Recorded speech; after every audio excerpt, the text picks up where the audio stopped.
Price Lord. கர்த்தர் நல்லவர், அவர் கிருபை என்றும் உள்ளது. இந்த காலை பொழுதிலே கர்த்தராகிய இயேசு கிறிஸ்துவின் நாமத்தினாலே உங்களை சந்திப்பதில் மிகுந்த சந்தோஷம். கர்த்தருடைய நாமம் மாத்திரம் மகிமைப்படுவதாக. இந்த நாளில் நாம் தியானிக்க போகிற வசனம் லூக்கா 10ஆம் அதிகாரம் 17, 18, 19 வசனங்களை குறித்து தியானிப்போம்.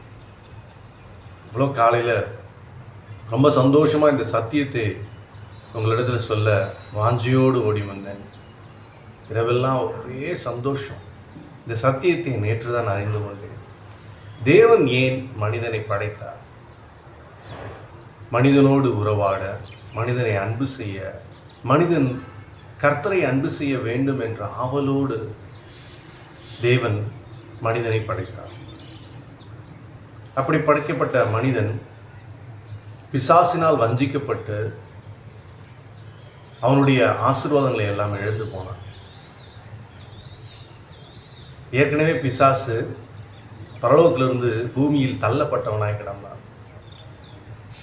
பூமியிலே மனிதன் படைக்கப்பட்ட போது மனிதனை வஞ்சிக்கும்படியாக பிசாசு இருந்தான்.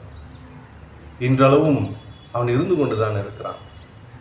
நம்மை வஞ்சித்து கொண்டே எதிர்காலத்தை குறித்த பயத்தோடும் நிகழ்காலத்தை குறித்த சூழ்நிலைகளை பார்த்து கடந்த காலத்தில் நடந்த கசப்பான அனுபவங்களை நினைத்து நாம் எப்போதும் வருந்தி கொண்டே இருக்க வேண்டும், பயந்து கொண்டே இருக்க வேண்டும் என்று அவன் நினைக்கிறான். ஆனால் தேவன் நம்மை படைத்தது அவருடைய அன்பின் பிள்ளைகளாய் நாம் வாழும்படியாக, அவரை போலவே இந்த பூமியை ஆளும்படியாக நம்மை படைத்தார். பிசாசுகிட்ட இருக்கிறது தேவனுடைய படைக்கப்பட்ட வல்லமை. அவன் தூதனாய் படைக்கப்பட்ட போது தேவன் அவனுக்கு கொடுத்த வல்லமைகளை கொண்டு அவன் இந்த பூமியை ஆட்சி செய்ய துணிந்து முயற்சித்து கொண்டே இருக்கிறான். ஆனால் அது படைக்கப்பட்ட வல்லமை.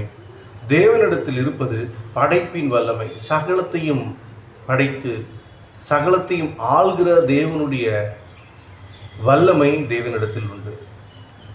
அந்த வல்லமையை அவர் ஆதாம் இடத்தில் கொடுத்தார்.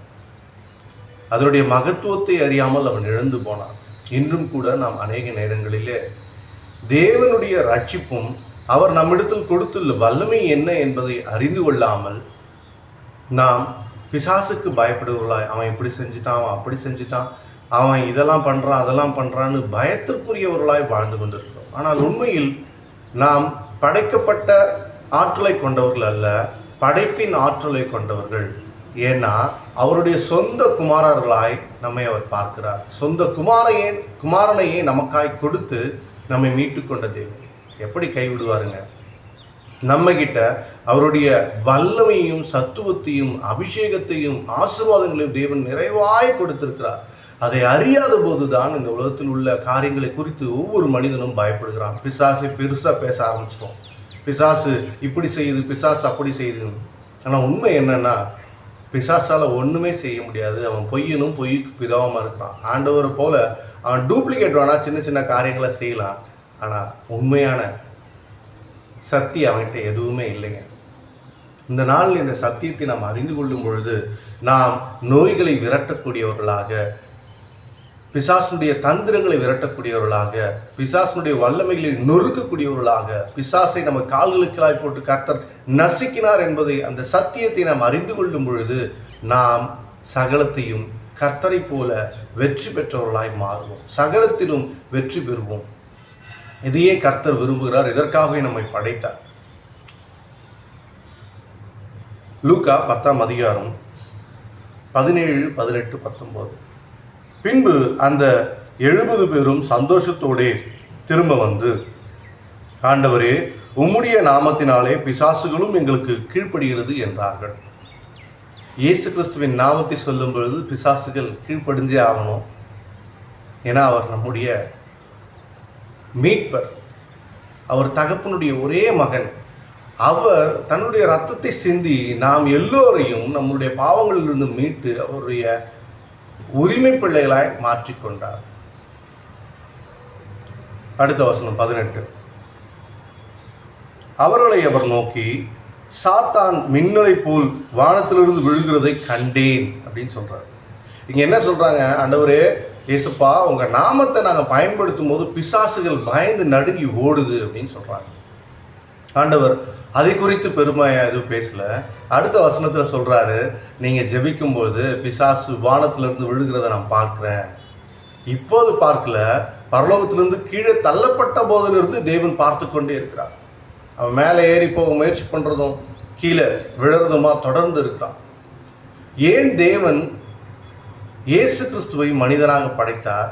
மனிதனுடைய வல்லமை என்ன, மனிதனுடைய சத்துவம் என்ன, மனிதனுடைய ஆற்றல் என்ன, தம் ஒரே பேரான குமாரனிடத்தில் கொடுத்த அந்த படைப்பின் வல்லமையை நமக்கும் கர்த்தர் கொடுத்திருக்கிறார்.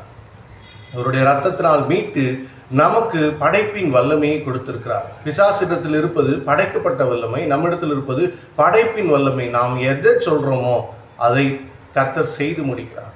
ஆதாம் கிட்ட இந்த பூமி முழுசும் படைச்சிட்டு இவைகளுக்கு என்ன பெயரிடுவையோ அது பெயரிடுன்னு சொல்கிறாரு. அவன் எல்லா பெயரிட்டானோ அது இன்று வரை பெயராக இருக்கிறது. அவற்றினுடைய குணாதிசயங்களாகவும் இருக்கிறது. எந்த விலங்குக்கு எந்த பறவைக்கு என்ன பெயரிட்டானோ அது அப்படியே இன்று வரை இருக்கிறது.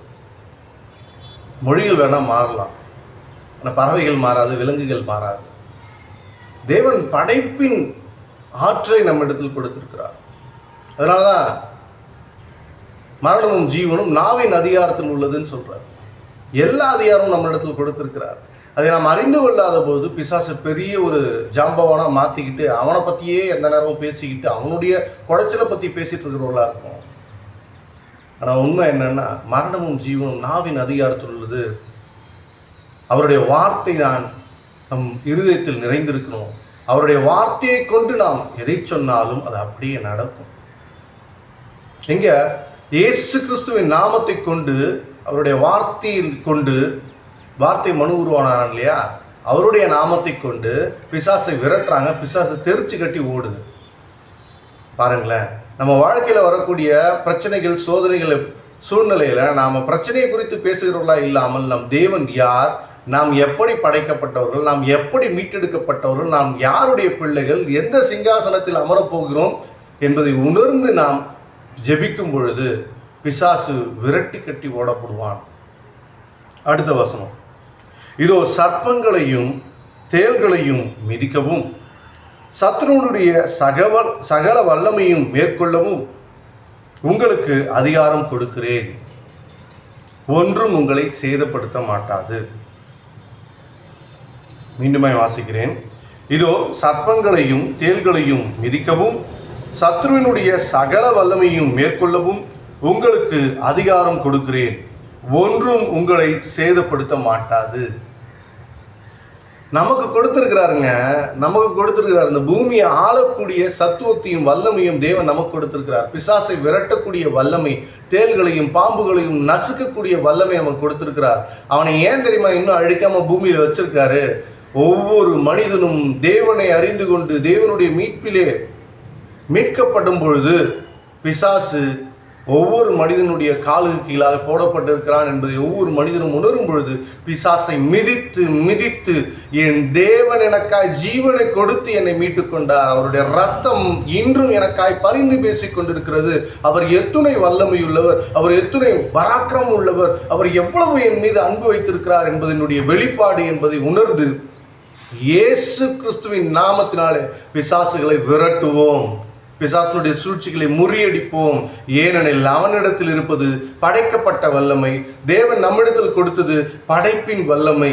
அவரை போலவே நாம் வாழ விரும்புகிற ஒரே நல்ல தகப்பன் அவர். எனவே தான் நம்மிடத்திலிருந்து பலிகளை எதிர்பார்க்கவில்லை, அவரே பலியாக வந்து நம்மை மீட்டு கொண்டார். இந்த சத்தியத்தை நீங்கள் அறிந்து கொள்ளும் பொழுது பூமியை சுதந்திரித்துக் கொள்வீர்கள். இந்த சத்தியத்தை அறிந்து கொள்ளும் பொழுது பிசாசுகள் உங்களை கண்டு விரைந்து ஓடும். இந்த சத்தியத்தை நீங்கள் அறிந்து கொள்ளும் பொழுது நீங்கள் அபிஷேகிக்கப்பட்டவர்களாக இருப்பீர்கள். இந்த சத்தியத்தை நீங்கள் அறிந்து கொள்ளும் பொழுது இந்த வார்த்தையை அனுதின மன்னாவாய் எடுத்துக்கொள்வீர்கள். இந்த சத்தியத்தை அறிந்து கொள்ளும் பொழுது ஒவ்வொரு நாளும் நம் வாழ்க்கையில் பெரிய பெரிய அதிசயமான புத்தம் புதிய காரியங்களை தேவன் நடப்பித்துக் கொண்டே இருப்பார்.